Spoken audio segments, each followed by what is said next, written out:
We're holding towards the end of the series, the challenges, the struggles, the trials of the 21st century.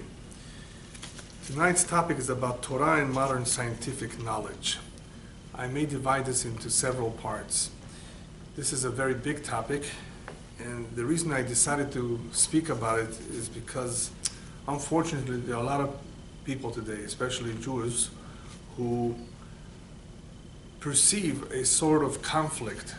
It appears to them that there's some sort of conflict between Torah values and science, modern science especially.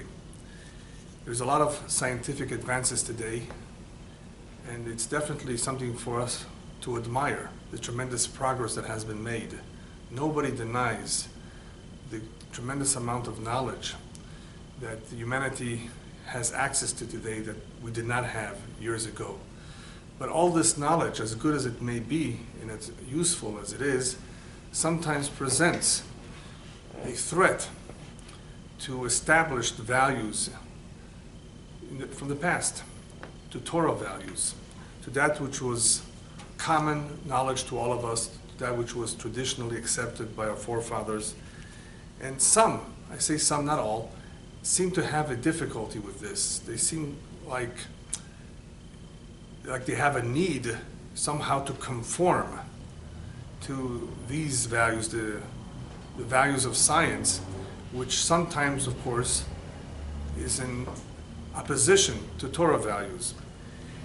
And this is definitely a topic that has been dealt with recently in various forms, and there needs to be more discussion about this in order to clarify the pitfalls of believing certain beliefs, of having the wrong approach towards this topic. It's very important that we have the right approach and we look at things from the right perspective. Otherwise, this could lead to tremendous confusion. So the idea of this lecture is to help clarify this area, this topic, so that there's less confusion and less doubts about what the Torah says and what science says. And in reality, there should be no conflict. Something that is a scientific fact is usually pretty much in agreement with the Torah. It just may be our problem of how we interpret these facts or how we look at them. So as I said, there may be a need for several lectures to cover all the points that I want to get across.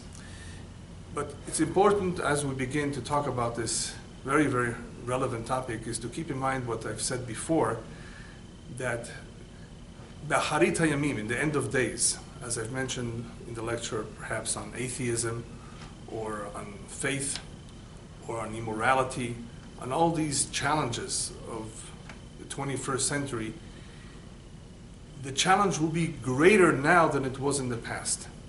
So we need to keep in mind that the challenges that we are facing today are coming from various directions, not just from science. It's coming at us from various directions, and it does threaten one's emunah, one's faith in God. One of those threats happens to be scientific theory. I intentionally use the word theory because I just said that scientific fact would not really pose a problem, but there's a lot of scientific theory out there, and that's where the problems begin. Now, it is as a result of the tremendous amount of knowledge that is out there that is causing some people to have doubts. These doubts are not only related to the Torah, to the stories in the Torah, to the mitzvot in the Torah, to the information provided to us in the Torah, but also to our masoret, to our heritage, to what the Talmud writes, to what the rabbis have said. So there's a lot of doubts being formed in people's minds as a result of all this vast amount of information that's out there. And it should have been the exact opposite.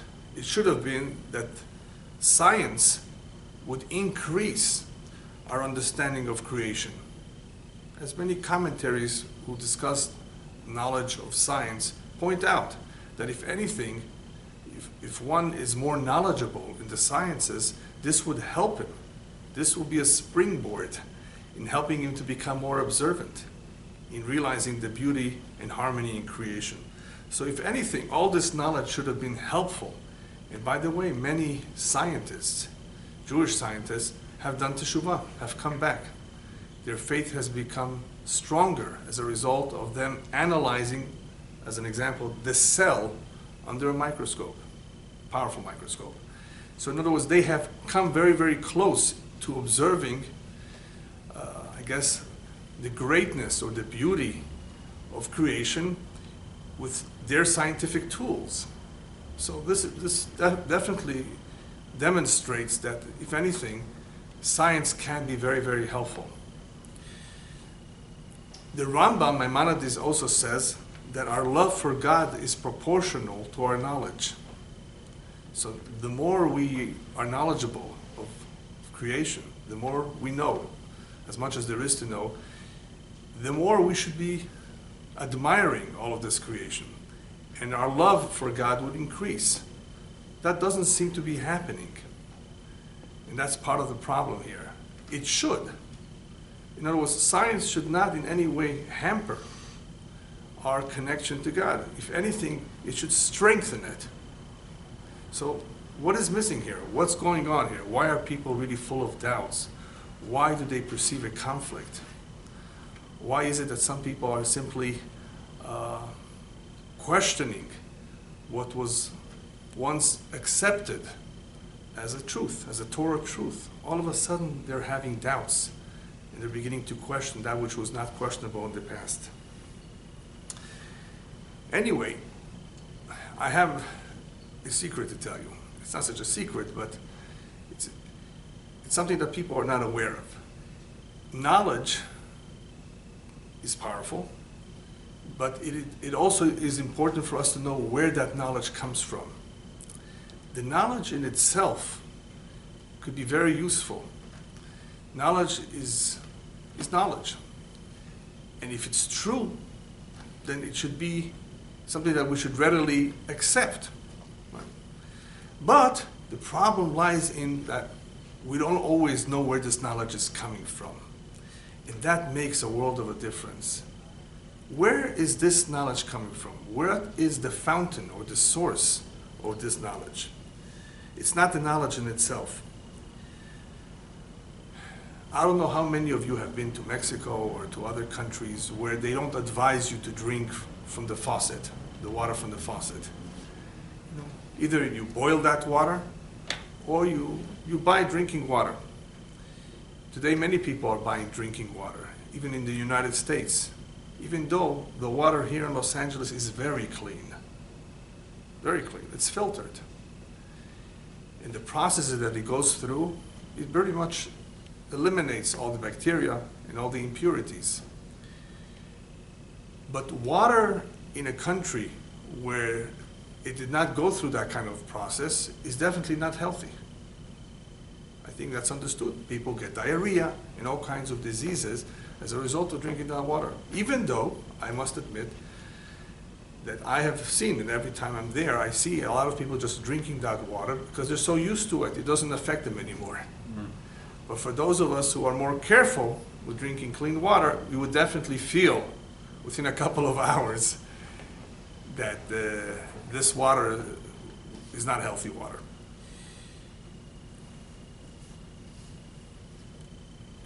I use this as an example, but the Kabbalah explains pretty much the same idea when it comes to da'at, knowledge. What's knowledge? What's da'at? There's something called chokhmah, which is wisdom, knowing certain facts. Da'at is the highest form of knowledge. Da'at, the Kabbalah explains, is connected to a source, a higher source in the upper world. True da'at is not knowledge. It's da'at, meaning that it's coming from the source. It is the highest form of knowledge. It's not just plain wisdom.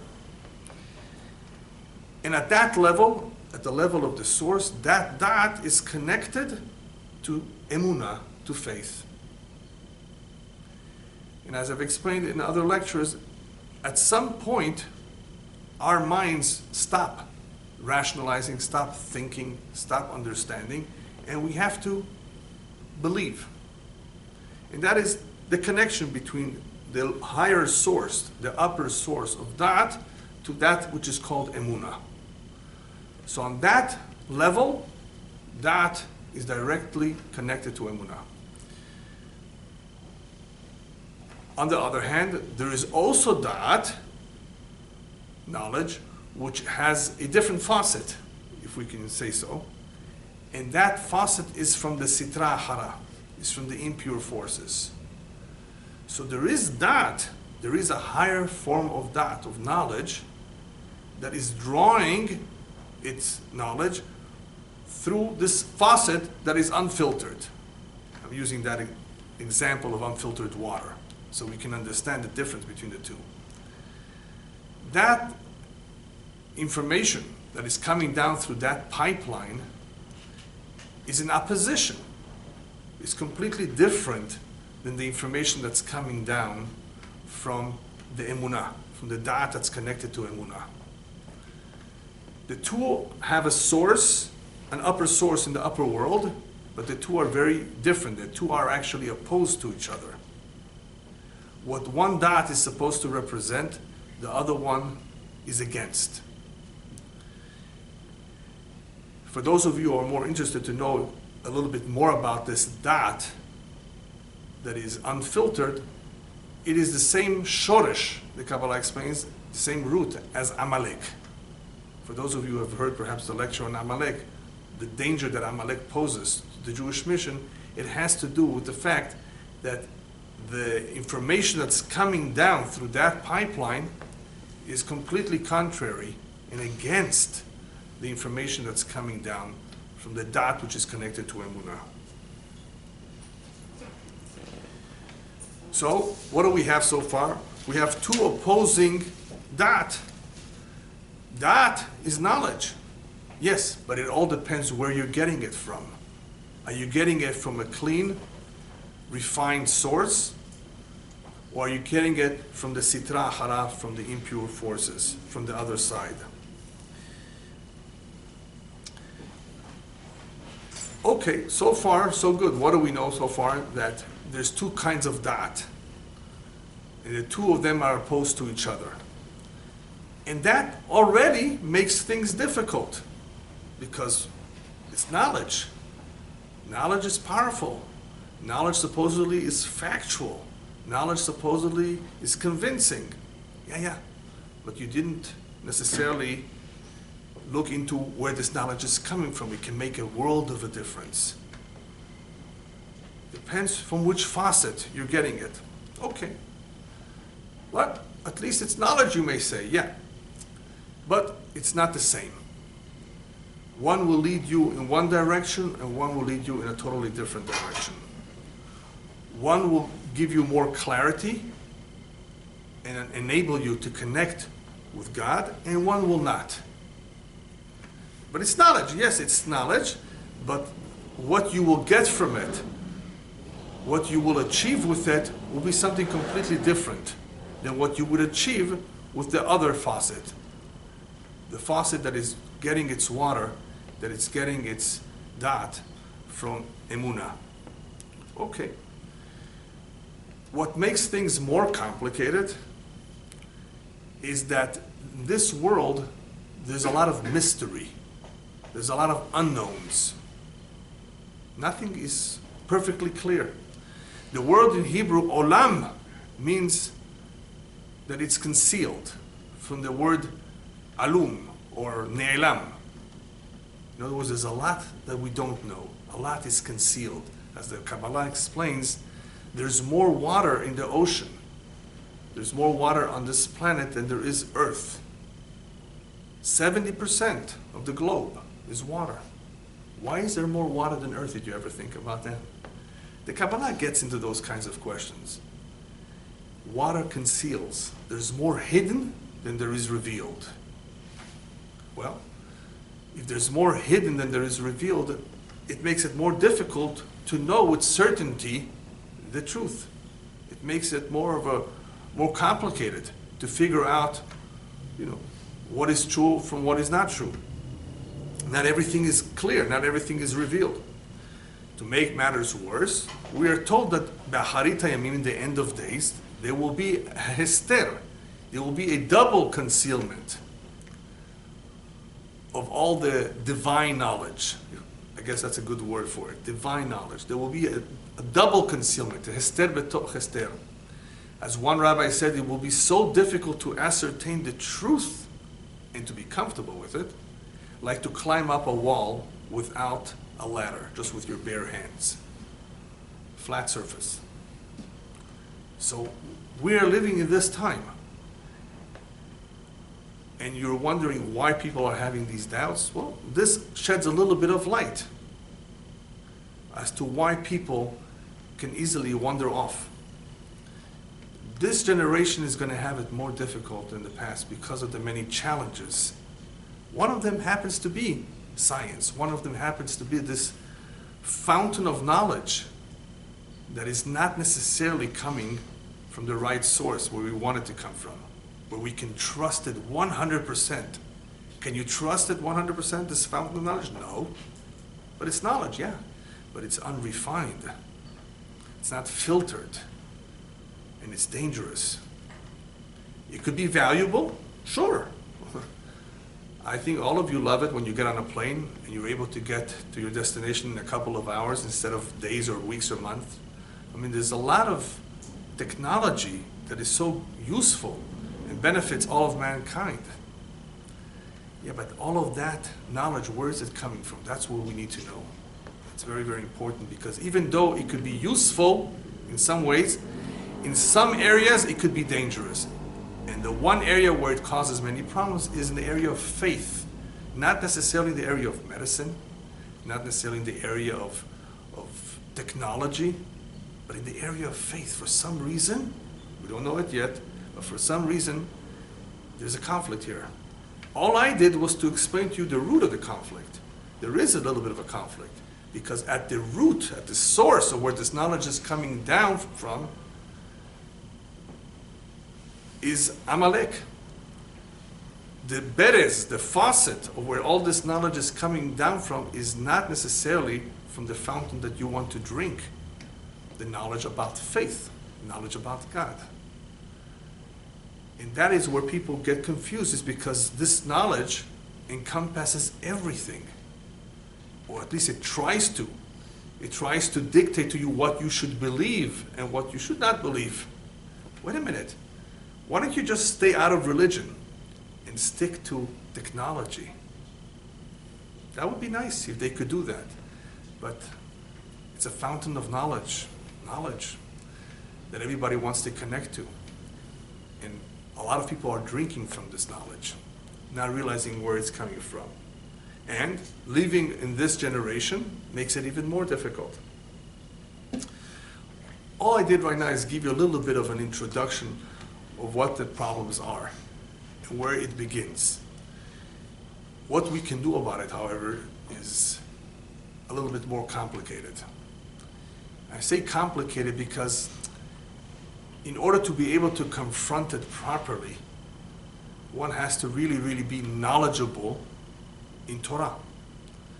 Without having a good foundation of Torah, there's a void.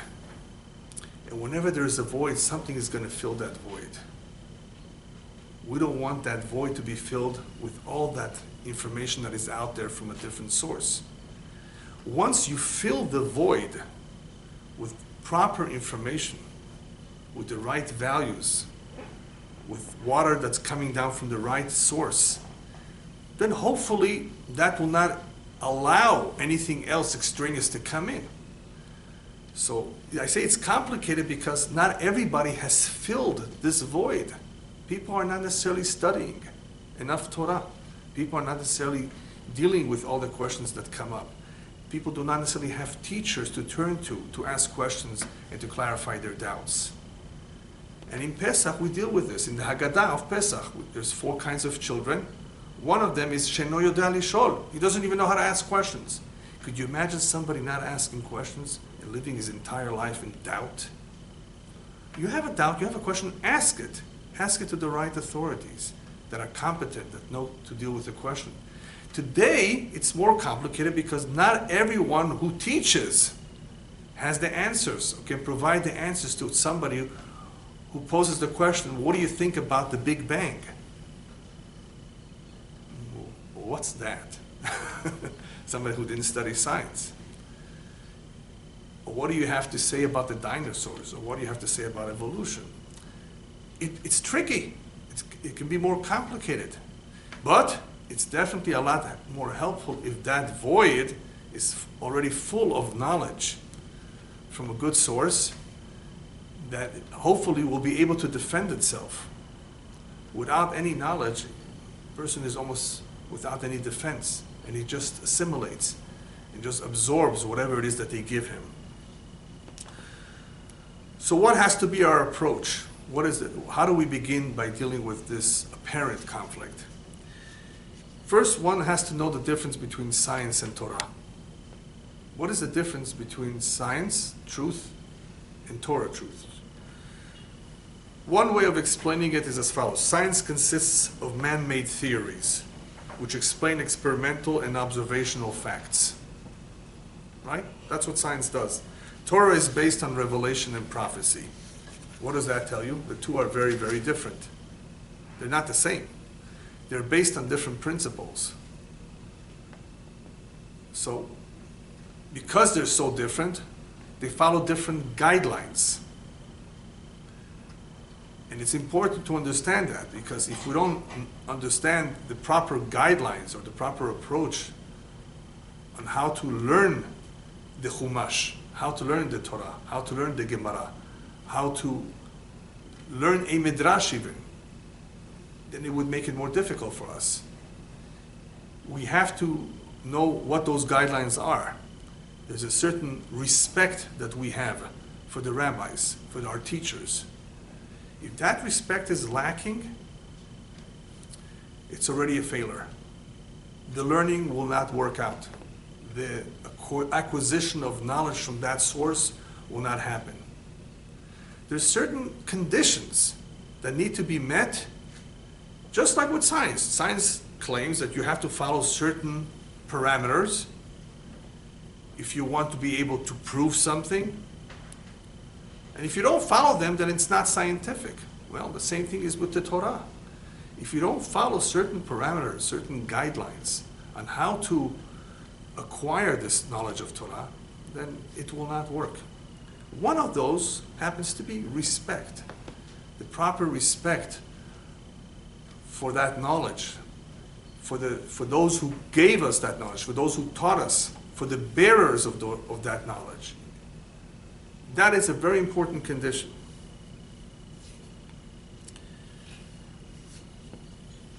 One of the questions that is asked is, why is the Torah so vague? You know, it would have been nice if the Torah could be clearer, if we could have more information, if things would be more apparent. You know, right now, if you learn the Chumash and you read about the creation, Bereshit, bara Elokim et hashamayim, that in the beginning God created the heavens and the earth and so forth. There's not a lot of information there as how did it happen. Some people have even this idea that perhaps every day of creation lasted more than 24 hours. You are allowed to think that way because there are opinions who hold that. It could be that before man came to the scene, before time was created, God's clock works different. A day is longer. So it's not a problem of thinking that way. There are some who hold that it could be that those days lasted longer. But you have to be careful not to be carried away by that. So getting back to our question, why didn't God make it clearer? So there should not be any doubts, so that it should not be subject to interpretation and that there should be so many opinions about it. So the simple answer to that is free will. In order to enable free will, in order for a human being to have true free will, things cannot be too obvious, things cannot be too clear. there has to be some room for mistake, some room for doubt. Otherwise, it would not be free will. If everything was clear, everything was provable scientifically, then where's the free will? So that's the simple answer. The rabbis tell us, if people want to make a mistake, if people choose to believe a certain thing, along the path man chooses to go, he is led. They won't stop him necessarily. You don't want to get your information from reliable sources. You want to think on your own, believing that you can figure this out on your own, or you want to trust this other source that is not filtered with your information about creation. They won't stop you. They'll let you err. They'll let you go along the path you choose to. That's all free will. Then there is, of course, another explanation given that had all this information about creation been given to us in the Torah 2,000-3,000 years ago, you think people then would have understood it? All the physics that we have today, all the advancement in technology, all the information that we have today would not have been understood by people who would have been reading the Torah 2,000-3,000 years ago. So what good would it have been to write all that information, to make that available back then? But I prefer the explanation of Rav Kook, of blessed memory. And I'm going to say it in English. The Torah was vague in many areas and spoke in hints and parables. The key point is the knowledge of God which can be derived in this manner. And it was Hashem intentionally wrote the Torah in such a way that the knowledge that we can derive from it will be derived in a certain way. And that certain way is more clarified in the Gemara. There are various rules that the rabbis follow on how to derive information. In looking at a certain word, the way it is spelled, and so forth. There are many, many rules in the oral law that help us derive that information. So the vagueness of the Torah is intentional to enable us to derive all that information in this manner. Hashem wanted it. In other words, had things been written in a very clear fashion, we would not be able to derive all the information that we can derive. Hashem wants us to derive the information from the Torah, the halacha from the Torah, in a certain way. And because of that, he leaves it in a certain, vagueness for future interpretation based or according to certain rules.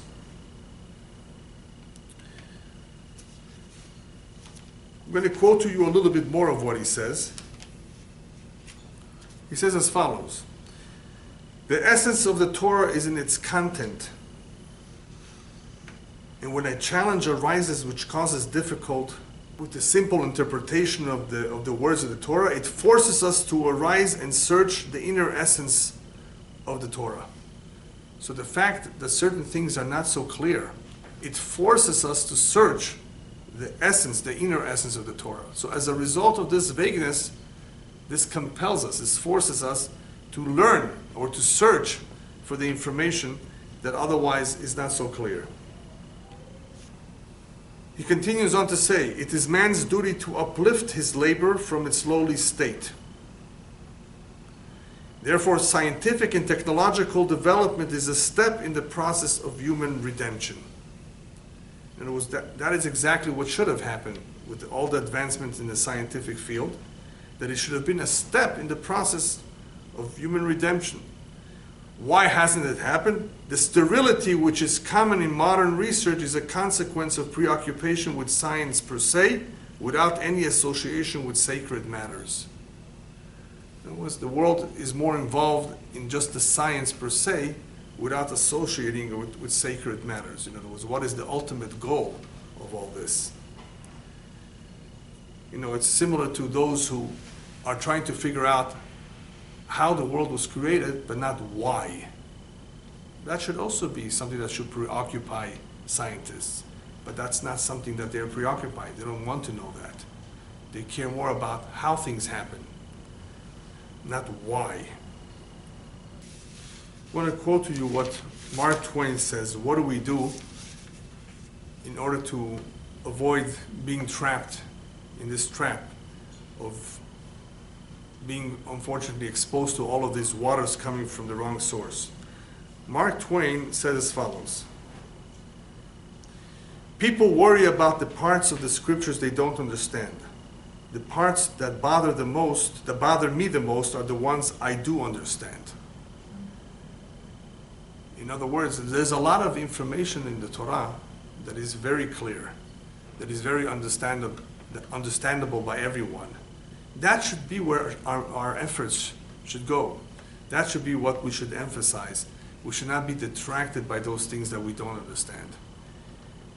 That is where our focus needs to be.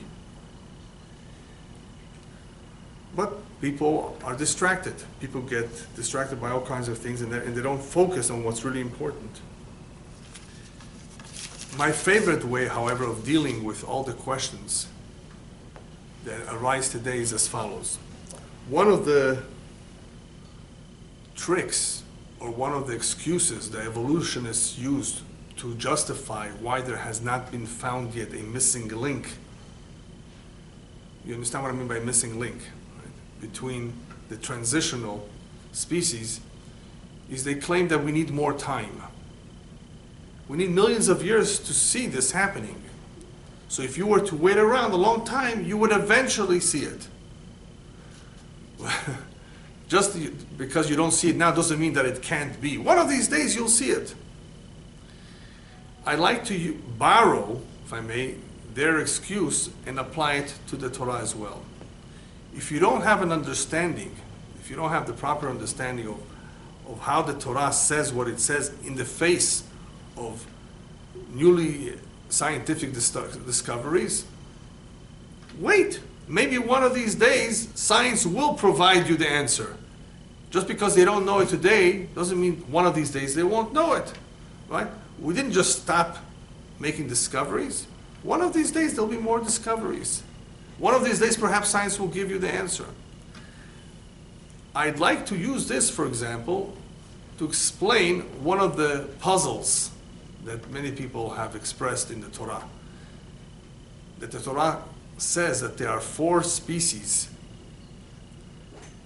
that are not kosher. One of them because it has split hoofs, but doesn't chew its cud. And 3 of them because they chew their cud, but they don't have split hoofs. Remember this? The pig. Right. The pig has split hoofs, doesn't chew its cud. And then you have the camel and the rabbit or the hare and the badger, the rock badger, who somehow they chew their cud, but they don't have split hoofs. And the question that people are raising today, Jews and non-Jews, is, wait a minute, the rock badger, the coney, the rabbit, they don't chew their cud. The camel, okay, it chews its cud and doesn't have split hoofs, but what about these other ones? They don't seem to be chewing their cud. What do you say about that? You see how these kind of questions present difficulties, doubts, questions in people's mind? Oh yeah, that's a good point. I'm not going to get into all the possible explanations of that right now, but we have to look at it properly. My first question to those who raise this question is, well, wait a minute. Don't you think that the rabbis were aware of this? You could easily tell that these animals, like the rabbit or the rock badger, they don't chew their cud in the same way, at least, as a giraffe does or as a camel does. It's pretty obvious. They weren't troubled by this question. The experts in the past weren't troubled. Why all of a sudden is everybody troubled by this? Maybe they knew something we don't know. But the real answer to this is that we may not know today what it means to chew cud. Maybe we will know soon. Maybe in a couple more years they'll discover, oh, by the way, because of the type of stomach that this animal has, it is equivalent to chewing its cud. In other words, the food, the way it goes through the system, perhaps is equivalent to chewing its cud. Or some other way. I'm not going to get into all the ways. There are various scientific explanations as perhaps what could be the equivalent of chewing one's cud. There's other, I'm not going to get into all of them right now. The main point I want to get across is, even if we don't know, so what? Does that mean we will never know? Maybe one of these days we will know. Science, has proven that many things it thought it knew, it made a mistake. And it discovered things that it didn't know from before. So maybe one of these days they'll discover it. In the meantime, I can live with the rest of it, with what I do know, what is incumbent among me, like Mark Twain says, with the things that are clear to me. That should not take away from just because there's certain things that I don't understand. The problem is that people immediately jump to conclusions, say, oh, you see, it's a mistake. It can't be divine.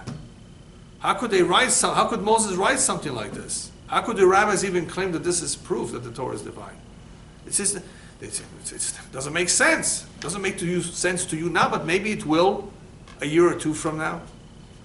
Be patient. Don't let that bother you. Why does it bother you so much? Perhaps you're looking for trouble. Perhaps you're looking for those things that don't make sense. Right? If you don't look for trouble, there are many ways that one can explain these kinds of questions, or these kinds of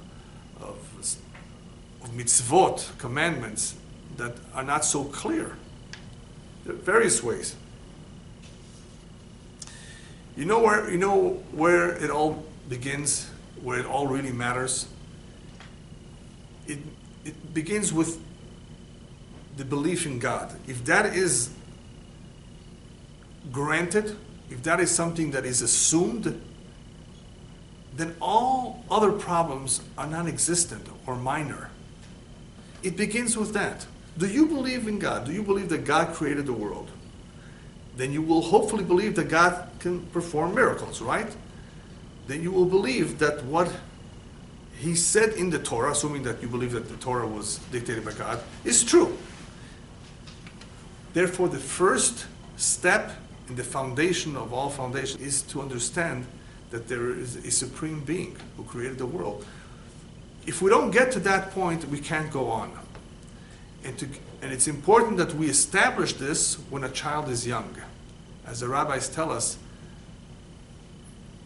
"Alomed yeled lema hu domeh, lidyok ktuva niyar chadash." If you teach a child to what is this compared to applying ink on fresh paper, not on erased paper, old paper. A person who is already in his 30s, 40s, 50s has already acquired all kinds of information. To try to erase what he has learned and to start from scratch is very difficult. It's not easy. You want to introduce what you can when he's young. The best way to understand this is with a mortgage loan. If you want to apply for a second, you're going to have to pay a higher interest rate, right? Why? Because they'll tell you whoever's in first position is in a better position in case they have to take over the house, right? In case you default on the loan. Whoever is in first position is always in a stronger position. Whoever is in this first position in this child's head will always have a better chance. If the child or the adult was already impressed or absorbed information from the other faucet for many, many years, it will be more difficult. So you want to make sure that you get it to him early on. Now, what happens if you don't? Chas v'shalom. So the rabbis tell us, in Pirkei Avot as well, Chachamim yizaru b'divrechem. We're going to read it to you in English. The rabbis are warned to be very, very careful with what you teach. Sages, be careful with your words. You may incur the penalty of exile and be banished to a place of evil waters. What's evil waters? Heresy. And the disciples who follow after you will drink and die, and as a result, the heavenly name will be profaned. You see what could happen? God forbid, if the wrong information is taught, if any doubts are left lingering in the student's mind, he will drink from the evil waters. He will drink from the heresy that's out there in the street. Why should he? Because if you don't say things properly, there could be room for misunderstanding. If you don't clarify things just in the right way, he may get the wrong idea. So in teaching, in communicating the truths of the Torah, the teachers have to be very, very careful. Otherwise, this does have the potential of weakening a Jew's connection to his faith. And therefore, it should not be taken lightly. When you want to remove a wall, a partition in your house, can you just do it? Use a hammer, knock it down. You want to make the kitchen bigger. Sounds simple, right? When can you not do this? Wall bearing. If it's a Wall bearing. A wall bearing. What's a wall bearing? Support. Foundation. It's a wall that is supporting the whole house. It's not just a dividing wall, right? It supports the whole house. You can't just if you take it down, you take down the whole house. So these kinds of issues, these kinds of questions is very, very essential, very important. It's critical. We can't just make like, okay, it's okay if he hears other opinions too. Yes, but where are all these opinions coming from? Maybe they're heretical, and they have the potential of damaging this whole edifice, the emunah. So we can't take it lightly. So therefore, it's important to start off with the foundation early on, with the assumption that there is a creator to the world, that our masoret, our heritage, is accurate, it was handed down properly. Otherwise, if that does not happen, there's always room for doubt. There's always room, Chas v'shalom, God forbid, for doubts in our faith and for confusion, which is, by the way, what Amalek wants. The power of Amalek is to cool others' faith, to weaken our connection to God. What else can be done to avoid this trap? What can we do in order that, God forbid, we should not fall into this trap of making all these mistakes that others have made? One of the most powerful tools at our disposal is something that the rabbis advise us strongly of, is a selech harav. Is find yourself a teacher. Make yourself a teacher. Why is that so important? Because we don't know it all, number one. Right? What else? Besides we don't know it all, what benefit will a teacher provide? Guidance, in halakha and hashkafa, of course, in how to do things properly, how to have the right perspective. But people forget the main point of a selech harav. It's not just for the information that somebody more knowledgeable can provide us. A selech harav is submissiveness. It's humbleness. There's somebody that knows better, knows more, and I submit myself to him. Hopefully I will do what he says. That is a very important quality. Especially for those who are knowledgeable and learned already. If one is very knowledgeable and learned already, there's a danger that he will become conceited, that he will become arrogant. Did I pronounce it right? Conceited. Conceited? I always forget. All right.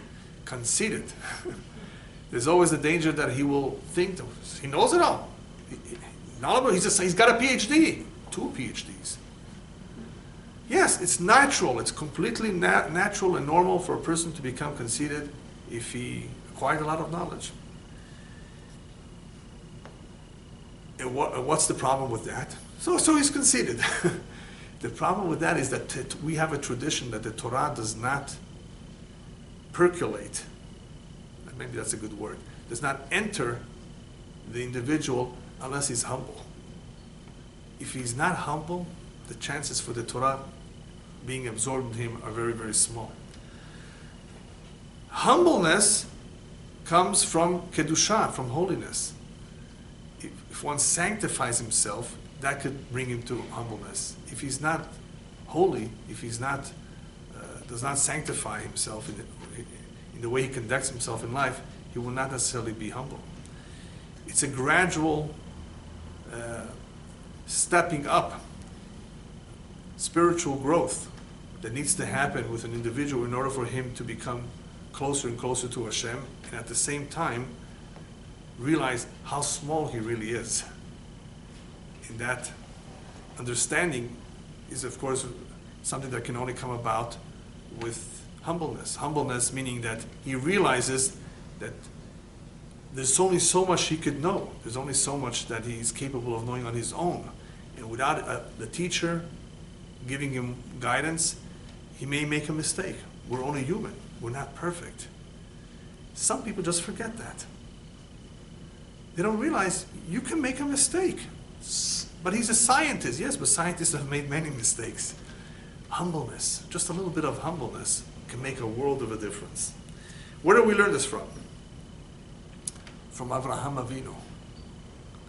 Abraham Avinu, you know who Abraham Avinu was? He went through many trials, right? Many challenges. What was his biggest challenge? Want to guess? What? Or the Akedah. The Akedah, right? Bringing his only son, his dear son Isaac, thinking that he was going to sacrifice him. You know, if you read through the whole episode of the Akedah, you will find that it's not so much that. He takes his son, no problem. He doesn't hesitate even. You know what's the real sacrifice? You know what the real challenge from Abraham Avinu was? To sacrifice his intellect. This was so illogical, what he was doing. It was against his principles of what he preached to all of humanity back then. No human sacrifices. It's ridiculous what you're doing, he told everybody. And here he's going against his own principles, against what he taught. And it's going against the promise God made him. This will be your son, right? All your descendants will come through him. This is a contradiction to everything he was told and everything he believed. So he said to sacrifice his intellect, to not allow his intellect to get in the way, that is the most admirable feat here. That is why Abraham Avinu was such a great man. Not just because of his willingness to do everything that God tells him. It's more than that. It's that submissiveness. It's the ability to sacrifice one's intellect. Who's willing to do that? No. The intellect is God. Intellect rules. It's our knowledge that knows everything. Who told you that you know everything? What do you mean? There's a lot we don't know. But if one is not humble, how is he going to get there? So, aseh lecharav, make yourself a rabbi. Make yourself a teacher. Turn to someone who may know more. Clarify your doubts. Don't assume you know everything. Assume that perhaps you're mistaken. And always be prepared to change your mind, to learn more. And even if it requires to sacrifice our intellect, in other words, to give up our old beliefs. So what? We're interested in the truth. Just want to finish up with what Yeshayahu Navi says. Yeshayahu the prophet. If you ever wonder how our great leaders, whether it was Abraham or later Moshe Rabbeinu, how they were able to deal with all the difficulties they faced and all the questions that they for sure had too. Not doubts, questions. They had no doubts, but they had questions. Everybody had questions, but some people were able to resolve them as a result of their strong faith in God. But what did it? What ultimately convinced them not to question God too much? What Yeshayahu Navi says. Ki lo machshavotay machshavotechem. I'm going to read it in English. For my thoughts are not your thoughts, nor are my ways your ways, says Hashem. We can't figure Hashem out. His thoughts are not our thoughts. His ways are not our ways. He does things differently than us. Don't therefore expect to ever be able to figure him out 100%. That's not your job. And the Torah too has tremendous depth to it. You're not expected to figure it all out. Many layers to it. There is a mystical layer to it, which science is not aware of. That which is mystical, mysticism.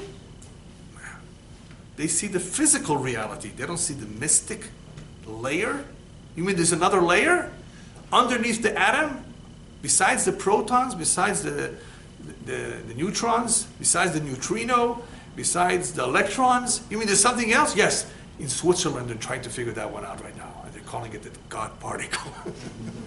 Finally, they're giving it the name God particle. So, we're progress, huh?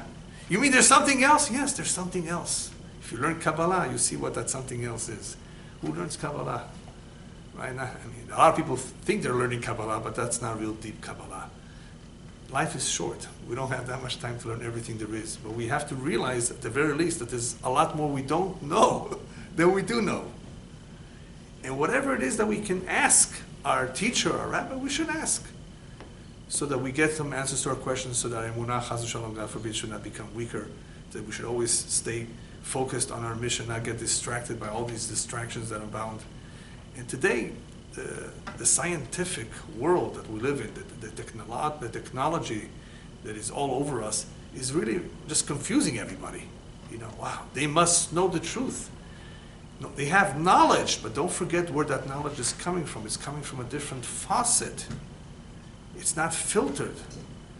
And it could pose a big problem when it comes to the area of faith. Get your knowledge from the right source. And if you still have any questions, just remember that our minds are limited. Our physical minds are limited. We can't know everything there is to know. We can't therefore have all the answers that we would like to all our questions. There was one guy who once had many, many questions to his rabbi. The rabbi, I really have a lot of questions about God. So he says, you want the answers? He says, yes. Then you have to go upstairs. Oh, no, I don't want to do that. Yeah. When we go upstairs, we'll find out the truth. In the meantime, we have a mission to accomplish. And if we want to be able to transmit all those values to the future generations, then we have to be proud of it. We have to be strong. We have to have some degree of clarity about it. Otherwise, if we are weak, what can we expect of our children? We have to be, therefore, very careful in how we look at the Torah truths, at the Torah values, and not allow, God forbid, that this other scientific knowledge should get in the way. That is a challenge for many people who are studying science, who are, being exposed to all of this knowledge. And how do we deal with this? Don't forget, humbleness. Realize that as great as we are, as knowledgeable we are, we're very, very small. And if you want to know how small, try to compare planet Earth to Jupiter. And then try to compare Jupiter to the smallest star, and to the smallest galaxy. And you will see a speck. And who are we in this Earth? Nothing. So, humbleness. Be humble a little bit and realize that there's so much we don't know about this mysterious world. But one thing we do know is that God created the world. That has to be a given. That has to be the assumption. Once we have that assumption, then it's easier to deal with everything else. One way of dealing with the big questions is that maybe we don't know today. One of these days we'll know. And if we don't know the answer, that's okay too. There's enough that I do understand that I can fulfill, that I can commit myself to. Why let this bother me? Just because the science is challenging me? Don't forget, that knowledge is coming from a different source, from a different faucet. Don't let that mislead you. And that's what people forget. They think that this is for sure the truth. This needs to be worshipped. This is a religion. These are facts, what they're claiming. And therefore, this is what you should pursue. That's Amalek. That's exactly what Amalek wants to accomplish. And unfortunately, a lot of Jews are falling into this trap of saying, in other words, maybe I need to follow them and accept what they tell me as being the truth. After all, they know better. Do they know better? Why do they know better? They have a PhD. So what? This is something that we gave our lives for. This is something we held so dearly for so many generations. Just because a few people come along and say that this is questionable, that this may not be true, we have to be very wary of that, because there is always a threat out there. The threat continuously exists, rabbis tell us, in every generation of there's something out there that wants to sever our ties from God. Don't let that happen. So we need to inform ourselves as much as possible with the values of Torah, not allow that there should be a void there of ignorance, of not knowing anything, because then something will fill that void. we need to make sure, therefore, that that void is always filled with the truth of Torah and the truth, of course, of our Chachamim, of our sages, that were the bearers of this truth. This is, B'ezrat Hashem, what will enable us to stay continuously connected with the emet, with the truth. Amen. It's,